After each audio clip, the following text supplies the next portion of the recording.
Assalamualaikum warahmatullahi wabarakatuh. Apa khabar semua?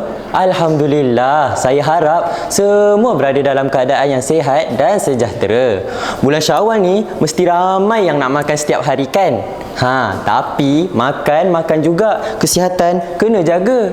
Dengan menjaga kesihatan, barulah kita boleh beribadah kepada Allah dan mengikut sunnah Rasulullah. Sebut pasal Rasulullah. Kawan-kawan tahu bagaimana suasana Rasulullah dilantik menjadi Nabi?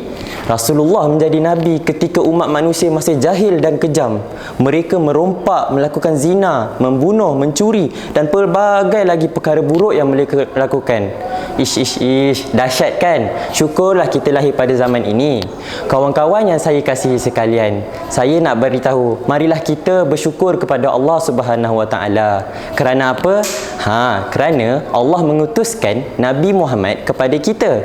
Apa yang dimaksudkan dengan Rasulullah? Rasulullah membawa maksud utusan Allah yang diutus kepada kita untuk membimbing kita ke jalan yang lebih benar. Sebagaimana yang Allah Subhanahu Wa Taala berfirman dalam surah Al-Qalam ayat 4. A'udzu billahi minasyaitonir rajim.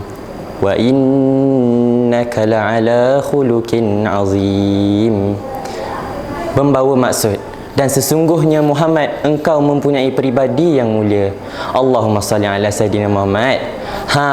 Kawan-kawan kan tahu Nabi Muhammad mempunyai sikap yang mulia. Jadi Anas bin Malik radhiyallahu anhu pernah meriwayatkan betapa lembutnya Nabi Muhammad. Mari saya ceritakan. Pada suatu hari ketika kami berada di dalam masjid bersama-sama dengan Rasulullah, telah datang seorang Arab Badui dan tiba-tiba dia membuang air kecil. Kami segera menggertak Arab Badui tersebut. Namun Nabi memintas dan bersabda, biarkanlah dia menyelesaikan air kecil dia. Lalu setelah itu Nabi Muhammad pergi ke Arab Badui tersebut dan menegurnya. Nabi berkata, Allahumma salli ala Sayyidina Muhammad. Nabi berkata, masjid ini tempatnya suci. Masjid adalah tempat untuk kita berzikir dan beribadah kepada Allah. Setelah itu Nabi memanggil seorang sahabat untuk menyiram air kecil tersebut. Kawan-kawan nampak tak betapa lembutnya Nabi Muhammad SAW? Jadi saya di sini nak mengajak kamu semua, marilah kita menjadi seperti Nabi Muhammad SAW. Kerana Allah Subhanahu Wa Taala berfirman dalam surah Al-Ahzab ayat 21.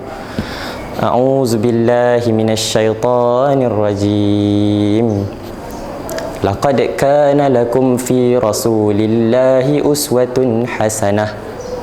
Ia membawa maksud, dan sesungguhnya Rasulullah itu terdapat sikap dan contoh yang mulia dalam dirinya.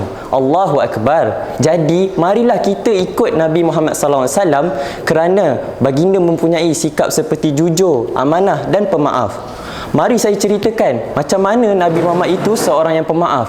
Pada suatu hari, baginda pergi ke Taif dan baginda pergi ke Taif ingin berdakwah. Namun mereka di Taif membaling batu kepada Nabi sehingga Nabi berdarah. Allahu Akbar. Jahatkan mereka.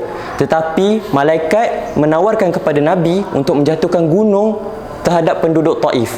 Namun begitu, Nabi Muhammad SAW mendoakan kesejahteraan kepada seluruh penduduk Taif. Ya Allah, baikkan Nabi Muhammad SAW. Akhir sekali, ingatlah ya kawan-kawan, Nabi Muhammad bersabda, Allahu Akbar. Sesungguhnya yang terbaik di antara kalian adalah kalian yang menjaga akhlaknya. Hadis riwayat Imam Ahmad. Ingatlah pesanan saya, akhlak yang mulia menjamin kehidupan yang berjaya. Ingat, jangan tak ingat. Sekian, terima kasih. Assalamualaikum warahmatullahi wabarakatuh.